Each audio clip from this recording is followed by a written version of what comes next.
Hello friends, আজ আমি বানিয়েছি একটা হেলথি স্ন্যাক্স, যা খুব কম সময়ের মধ্যে আপনি বাড়িতে বানিয়ে ফেলতে পারবেন। এটি বাচ্চা বড় সবাই খেতে পারবে। বাচ্চারা তো খুব খুশি হয়েই খাবে। তো প্রথমে আমরা আলুটাকে ছাড়িয়ে নেব, সাথে পেঁয়াজও ছাড়িয়ে নেব।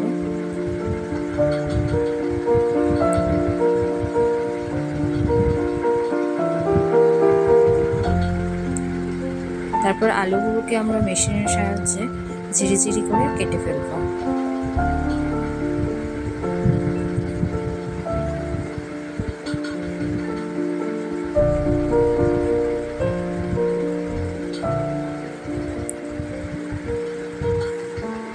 এরপর আলুটাকে জলের মধ্যে ভালো করে ধুয়ে নেব। ধুয়ে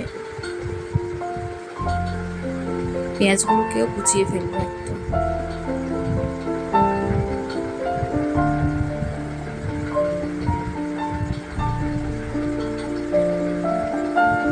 একটি পাত্রের মধ্যে আমি পেঁয়াজ আর আলুগুলোকে একসাথে নিলাম। তার মধ্যে আমি বেসন আর একটু কর্নফ্লাওয়ার দিয়ে দিলাম, সাথে দিলাম একটু কাস্তুরি মেথি,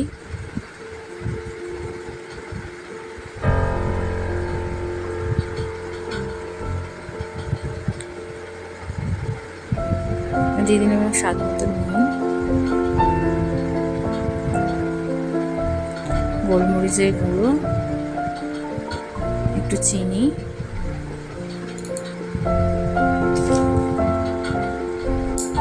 এবার এটিকে আমি মাখিয়ে ফেলবো। তার আগে আমি একটু বাড়িতে চিজ রাখা ছিল, তো চিজগুলোকে আমি একটু টুকরো টুকরো করে কেটে নিলাম, স্ন্যাক্সের মধ্যে ইউজ করবো বলে। এছাড়া নিয়ে নিলাম একটা পাত্রের মধ্যে, প্লেটের মধ্যে ব্রেড ক্রাম্ব। এবার আমি আলুটাকে ভালো করে মাখিয়ে ফেললাম। সাথে আমি একটা ডিম ফাটিয়ে নিয়েছিলাম, যদিও ডিমটা পরে আমি ইউজ করতে পারিনি, কারণ আলু থেকে এত পরিমাণে জল ছেড়েছিল যে পরে আমাকে আরও তার মধ্যে কর্নফ্লাওয়ার আর বেসন ইউজ করতে হয়েছিল, যে কারণে ডিমটার পরে ইউজ করতে পারিনি।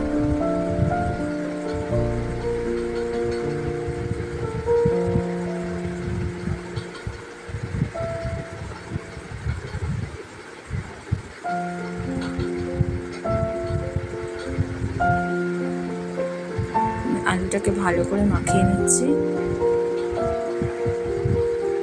এবার গোল গোল করে আমি এটাকে বল করার চেষ্টা করব।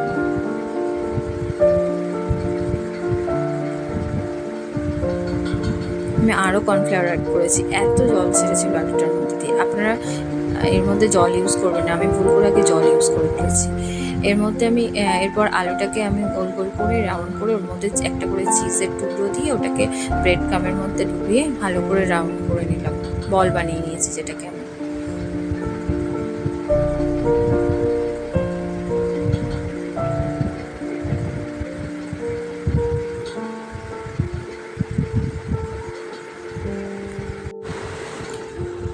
এরপর কড়াইয়ের মধ্যে আমি রিফাইন্ড তেল দিলাম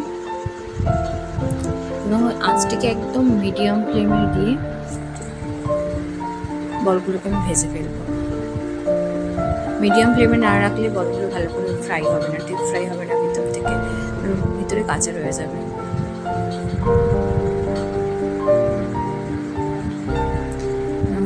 এটিকে লাল হওয়া পর্যন্ত আমরা এটাকে নাড়তেই থাকবো।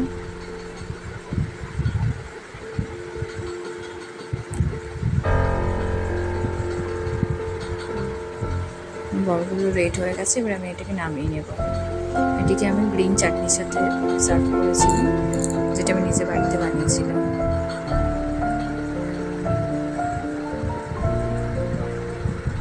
এটি ভালো লাগলে লাইক, কমেন্ট, সাবস্ক্রাইব করে পাশে থাকবেন।